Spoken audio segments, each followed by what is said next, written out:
जय हिंद दोस्तों। एजे history class पर आप सभी बच्चों का स्वागत है। आइए क्लास 10 केमिस्ट्री, इसके पिछले वाले वीडियो में हम लोग पढ़े थे वियोजन या अपघटन अपक्रिया क्या था। वियोजन और अपघटन अपक्रिया हम लोग पढ़ चुके हैं। आइए आज हम लोग पढ़ने वाले हैं अपघटन या वियोजन अपक्रिया के प्रकार क्या हैं। आइए देखते हैं कि वियोजन और अपघटन अपक्रिया के क्या प्रकार हैं। देखिए, वियोजन और अपघटन अपक्रिया को हम लोग 3 प्रकार से वर्गीकृत करेंगे। यानी हम कह सकते हैं वियोजन अभिक्रिया, वियोजन अभिक्रिया, वियोजन अभिक्रिया 3 प्रकार की होती हैं। तीन प्रकार की होती है। वियोजन अभिक्रिया कितने प्रकार की होती हैं? 3 प्रकार की होती हैं। आइए इसको समझते हैं कि तीनों प्रकार कौन कौन से हैं। देखिए, वियोजन अभिक्रिया में जो सबसे पहले वियोजन अभिक्रियाओं में है, अर्थात वियोजन जो होने वाली अभिक्रियाएं हैं उनमें सबसे पहले है हमारा ऊष्मीय वियोजन। ऊष्मीय वियोजन, ऊष्मीय वियोजन। ऊष्मीय वियोजन क्या है? ऊष्मीय वियोजन किसे कहेंगे? देखिएगा, ऊष्मीय वियोजन का मतलब होता है ऐसे अभिकारक जो उष्मा के अर्थात ताप के प्रभाव से टूटकर 2 या 2 से अधिक उत्पाद का निर्माण करते हैं। उसे क्या बोलते हैं हम लोग? ऊष्मीय वियोजन बोलते हैं। ऊष्मीय वियोजन क्या है? ऊष्मीय वियोजन कह रहे हैं कि जब कोई एकल अभिकारक उष्मा के प्रभाव से या ताप से 2 या 2 से अधिक उत्पाद में परिवर्तित हो जाता है तो उसी को हम लोग बोलते हैं ऊष्मीय वियोजन। आइए एक उदाहरण के माध्यम से इसको समझते हैं। ऊष्मीय वियोजन का जो उदाहरण है, ऊष्मीय वियोजन का, या हम डिफिनीशन अगर कहिए तो हम डिफिनीशन यहाँ नोट कर दे रहे हैं। देखिएगा, ऊष्मीय वियोजन का मतलब क्या है? कह रहे हैं जब एकल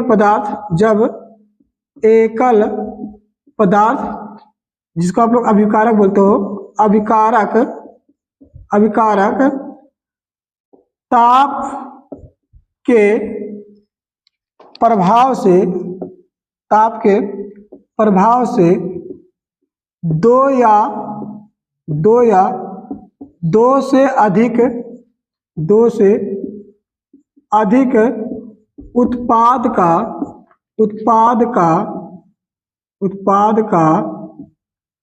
निर्माण करता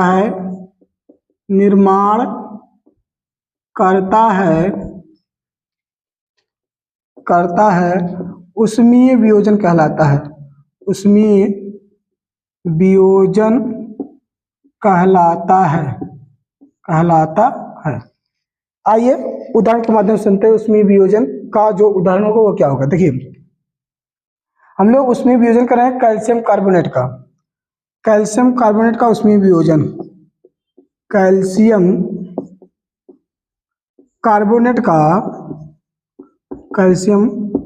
कार्बोनेट का ऊष्मीय वियोजन।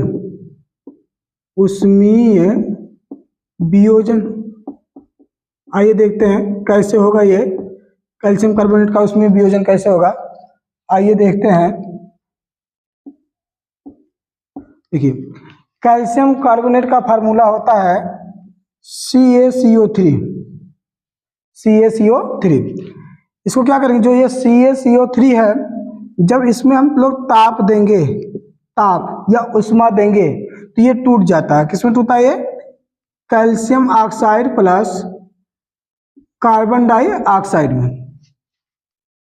अगर यहाँ ताप लिखा हुआ है, जो एरो का निशान है, अगर इसके ऊपर क्या लिखा हुआ है? ताप लिखा हुआ है, तो जान लीजिएगा कि अभिकारक ताप के वजह से टूट रहा है। इसी को हम लोग बोलते हैं ऊष्मीय वियोजन। या एक उदाहरण और ले लेते हैं लेड नाइट्रेट जिसका फार्मूला होता है PbNO3 का ट्वाइस। जब इसको हम लोग क्या करते हैं, ताप की उपस्थिति में, अर्थात इसको ताप देते हैं या इसको गर्म करते हैं तो ये टूट जाता है। टूटता है किसमें?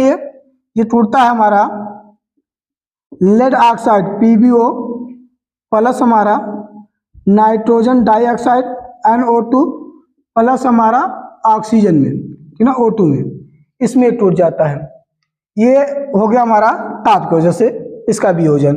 अब यहाँ पर हम लोग क्या करते हैं, थोड़ा सा इस रासायनिक अभिक्रिया को संतुलित करते हैं। यहाँ पर देखते हैं हमारा Pb एक बार है, यहाँ Pb एक बार है, Pb हमारा संतुलित है। यहाँ पर देखते हैं हमारा जो यहाँ पर N है, N हमारा 2 बार है और यहाँ पर N हमारा 1 बार है, इसलिए यहाँ पर हम 2 लगा देते हैं। N भी हमारा 2 बार हो जाएगा। ऑक्सीजन देखते हैं, ऑक्सीजन यहाँ हमारा 3 दूनी 6, ये गुणा हो रहा है, देखिए 3 दूनी 6, ये ऑक्सीजन ना 3 दूनी 6, ऑक्सीजन 3 बार है, तो यहाँ पर हम लोग क्या करेंगे, गुणा कर देंगे, 3 दूनी हो जाएगा, ये 6 हो जाएगा। अब 6 ऑक्सीजन हो गया।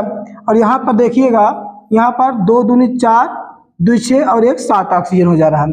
तो इसको भी हम लोग क्या करेंगे, इधर भी हम लोग 7 ही करेंगे। तो 7 करने के लिए क्या करेंगे, हम आगे यहाँ 2 से गुणा कर देते हैं। 2 से गुणा करेंगे, 3 दूनी 6 और 6 दूनी 12 ऑक्सीजन हो जा रहा है। लेकिन इसके पहले हमारा 2 Pb हो जा रहा है। क्या हो जा रहा है, 2 Pb। तो ऐसा करते हैं, यहाँ पर हम लोग 2 लगा देते हैं, तो 2 Pb हो जाएगा यहाँ पर। और इसके बाद देखिए हमारा 2 N तो यहाँ था, फिर 2 से जब हम गुणा करेंगे 2 दूनी 4 N हो जाएगा। तो ऐसा करते हैं, इस 2 को हम लोग मिटाकर यहाँ पर 4 लिख देते हैं, हमारा 4 नाइट्रोजन भी हो गया। अब देखते हैं ऑक्सीजन को, देखते हैं 6 दूनी 12 ऑक्सीजन तो यह है, देखिए 3 दूनी 6, 6 दूनी 12 ऑक्सीजन है। इधर देख लीजिए, 2 ऑक्सीजन इधर है, 2 ऑक्सीजन हो गया, और 4 दूनी 8, 8 और 2 10, क्योंकि बीच में प्लस लगा है, तो 4 दूनी 8 और 8 2 10 हो गया, और 10 2 12। इस प्रकार से ये हमारा एक प्रकार का संतुलित समीकरण हो गया, और ये ताप के प्रभाव से टूट रहा है। आइए इसका एक स्क्रीनशॉट लीजिए, इसके बाद हम वियोजन अपक्रिया के अगले जो है भाग को बताते हैं। आइए दोस्तों देखते हैं, हम लोग जो है ऊष्मीय वियोजन पढ़ चुके हैं, अब हम लोग पढ़ने वाले हैं प्रकाशीय वियोजन। आइए देखते हैं प्रकाशीय वियोजन क्या है। देखिए प्रकाशीय, दूसरा हमारा है प्रकाशीय वियोजन। प्रकाशीय वियोजन, प्रकाशीय वियोजन। देखते हैं प्रकाशीय वियोजन क्या है। प्रकाशीय वियोजन का मतलब क्या होता है, कह रहे हैं कि जब अभिकारक प्रकाश की उपस्थिति में 2 या 2 से अधिक उत्पाद का निर्माण करता है, उसको हम लोग क्या बोलते हैं, प्रकाशीय वियोजन बोलते हैं। आइए डिफिनीशन यहाँ हम लिख दे रहे हैं, कह रहे हैं जब अभिकारक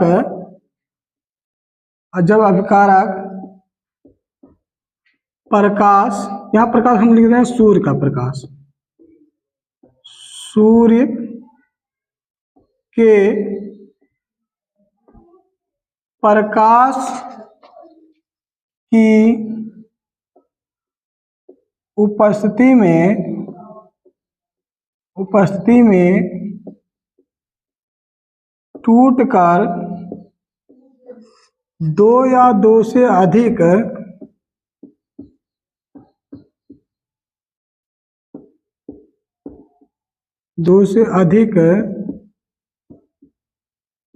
उत्पाद का निर्माण करता है, उत्पाद का निर्माण करता है,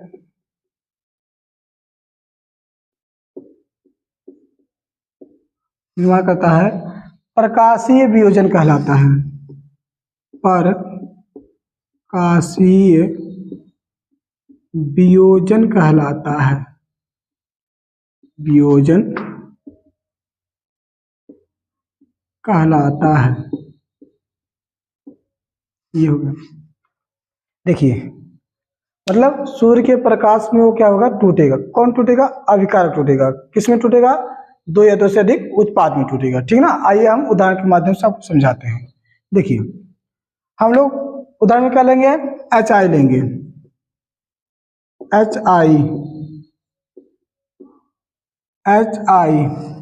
HI को क्या बोलते हैं, HI को बोलते हैं हाइड्रोजन आयोडाइड, ठीक ना, हाइड्रोजन आयोडाइड। ये पराबैंगनी किरणों की उपस्थिति में पराबैंगनी किरणों की उपस्थिति में ये टूट जाते हैं। टूटते हैं किसमें, ये हाइड्रोजन में, H2 में प्लस I2 में, ठीक ना। ये हो जाएगा हमारा। यहाँ अगर ध्यान दीजिए, हाइड्रोजन हमारा 2 बार है और आयोडीन भी हमारा 2 बार है, और यहाँ पर देखिएगा H और I 1 1 बार है। तो हम क्या करेंगे, यहाँ 2 से गुणा लगाकर इन दोनों को बराबर कर लेंगे। एक तो ये हो गया हमारा उदाहरण। दूसरा उदाहरण हम लोग लेते हैं AgCl का। AgCl इसको बोलते हैं सिल्वर क्लोराइड। सिल्वर क्लोराइड को हम लोग प्रकाश की उपस्थिति देते हैं। प्रकाश की उपस्थिति में जो सिल्वर क्लोराइड होता है ये अपघटित हो जाता है, ठीक ना। इसका वियोजन हो जाता है। वियोजन किसमें होता है देखिएगा, इसका वियोजन होता है सिल्वर में प्लस क्लोरीन में, Cl2 में, इसमें होता है। यहाँ पर ध्यान दीजिएगा Cl हमारा 2 बार है और यहाँ पर Cl कितनी बार, 1 बार है। तो हम क्या करेंगे, यहाँ आगे 2 लगा देंगे तो 2 हमारा Ag हो जाएगा, अर्थात सिल्वर 2 बार हो जाएगा तो हमने यहाँ क्या कर देंगे, 2 लगा देंगे तो यहाँ पर हमारा 2 Ag हो जाएगा। यानी क्लोरीन 2 बार था तो हमने यहाँ पर 2 लगा क्लोरीन को बराबर कर लिया। जैसे Cl बराबर हुआ वैसे Ag भी 2 बार हो गया, इसलिए हम यहाँ पर 2 लगाकर Ag को बराबर कर लिया। एक और उदाहरण हम दे रहे हैं AgBr का। इसका दे रहे हैं AgBr का, देखिए AgBr का, ठीक ना। AgBr क्या है, सिल्वर ब्रोमाइड है, ठीक ना। ये भी सूर्य के प्रकाश की उपस्थिति में, सूर्य का प्रकाश देंगे यहाँ पर तो ये भी अपघटित हो जाता है। और अपघटित किसमें होता है, ये अपघटित होगा हमारा जो है Ag प्लस Br2 में।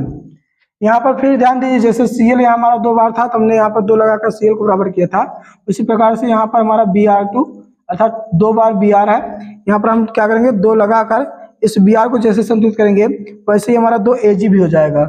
जैसे 2 Ag होता है हम यहाँ 2 लगाकर इस Ag को बराबर कर लेते हैं। तो इस प्रकार से हम यहाँ पर आपको 3 उदाहरण दिया है, ठीक ना। इन 3 उदाहरणों में से आप लोगों को 2 उदाहरण तो आपको बिल्कुल याद होना चाहिए। ये किसका है, ये हमारा है प्रकाशीय वियोजन का है, ठीक ना। प्रकाशीय वियोजन का हमने डिफिनीशन स्वयं लिखा है, देखिएगा।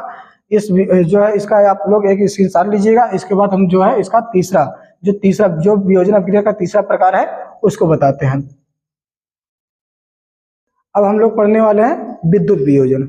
आइए देखते हैं वियोजन अभिक्रिया के जो तीसरा प्रकार है वो हमारा है विद्युत वियोजन। आइए देखते हैं विद्युत वियोजन क्या है।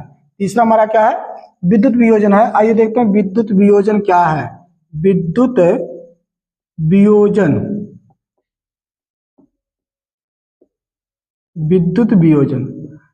वियोजन किसे कहेंगे हम लोग। इसका विद्युत वियोजन का मतलब पहले जान लीजिए। विद्युत वियोजन का मतलब होता क्या है, कह रहे हैं जब अभिकारक में हम लोग विद्युत प्रवाहित करते हैं तो उसकी वजह से अभिकारक टूट जाता है।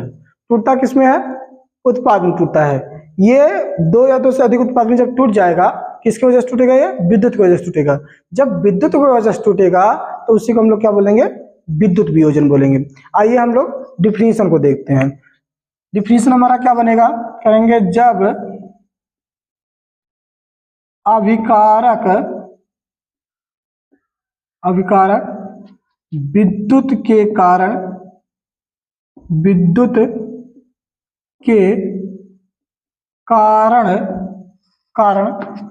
2 या 2 से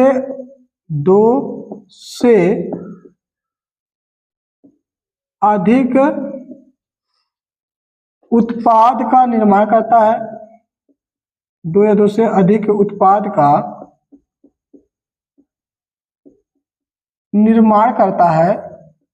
निर्माण करता है, तब उसे हम विद्युत वियोजन कहते हैं। विद्युत वियोजन कहते हैं, ठीक ना। ये हो गया हमारा विद्युत वियोजन। देखिए उदाहरण में कैसे हम लोग लेंगे, हम लोग उदाहरण में जल लेंगे। देखिए जब हम लोग जल में विद्युत की तेज धारा प्रवाहित करते हैं, तो हमारा जल अपघटित हो जाता है। तो वो विद्युत की ही वजह से होता है, क्योंकि जब तेज धारा प्रवाहित कर रहे हैं इसका मतलब उसमें हम लोग विद्युत प्रवाहित कर रहे हैं। तो विद्युत प्रवाहित करने से ना जल जो होता है वो टूट जाता है। तो टूटना ही हमारा वियोजन कहलाता है। तो किसकी वजह से टूट रहा है, वो विद्युत की वजह से टूट रहा है, इसलिए उसको हम लोग क्या बोलेंगे, विद्युत वियोजन बोलेंगे। आइए हम उदाहरण लेते हैं। उदाहरण हमारा यहाँ पर जो हम पहला उदाहरण ले रहे हैं वो किसका ले रहे हैं हम लोग, जल का। देखिए यहाँ पर जल अर्थात H2O में हम लोग क्या करेंगे, यहाँ पर विद्युत दिखाएंगे। क्या दिखाएंगे, यहाँ पर विद्युत दिखाएंगे। ये जो हमारा विद्युत है, ये क्या करेगा, इस जल को तोड़ देगा। कितने भागों में, 2 भागों में टूटेगा। जो 2 भाग होंगे वो क्या होंगे हमारे, एक होंगे हमारा H2, दूसरा हमारा क्या होगा, O2 होगा। H2 और O2 2 भागों में क्या हो जाएगा, अपघटित हो जाएगा, ठीक ना। तो यही हमारा विद्युत वियोजन है। यहाँ पर हम लोग क्या देखते हैं, बैलेंस को देखते हैं। यहाँ पर हमारा एक ऑक्सीजन है, यहाँ पर ऑक्सीजन के 2 परमाणु है, तो हम क्या करेंगे, इसको भी 2 करने के लिए आगे 2 लगा देते हैं। जैसे 2 लगाएंगे, 2 तो ऑक्सीजन हो जाएगा, परंतु 2 दूनी 4 हाइड्रोजन हो जाता है। तो हाइड्रोजन को 4 करने के लिए हम लोग यहाँ पर क्या लगा देंगे, 2 लगा देंगे, तो ये भी 4 हो जाएगा। इस प्रकार से ये हमारा विद्युत वियोजन का एक उदाहरण बन जाएगा और संतुलित समीकरण भी बन जाएगा। दूसरी बात देखते हैं, दूसरा जो उदाहरण जो लेंगे हम लोग, दूसरा उदाहरण लेंगे NaCl का, नमक का। NaCl का भी विद्युत वियोजन होता है। देखिए NaCl में जब विद्युत धारा प्रवाहित की जाती है, NaCl में जब विद्युत धारा प्रवाहित की जाती है, तो जो हमारा NaCl होता है, वो टूट जाता है। किस में टूट जाता है, वो टूटेगा Na प्लस में प्लस Cl माइनस में। तो ये हो जाएगा हमारा विद्युत वियोजन। विद्युत वियोजन एक बार पुनः देखिएगा, जब अभिकारक विद्युत के कारण 2 या 2 से अधिक उत्पाद में अपघटित हो जाता है, तब इसी को हम लोग क्या बोलते हैं, विद्युत वियोजन बोलते हैं। विद्युत वियोजन का हमने उदाहरण भी दे दिया, 2 उदाहरण दिया है। इन दोनों उदाहरणों को आप लोग याद करिएगा, ये बोर्ड के पेपर में बहुत पूछे जाते हैं, ठीक ना। आइए इसका एक स्क्रीनशॉट लीजिए। इसके बाद हम अगला जो हमारा क्या कहते हैं, संयोजन हो गया, वियोजन हो गया, इसके बाद विस्थापन रहेगा, उसको हम अगले वाले पार्ट में बताते हैं। धन्यवाद।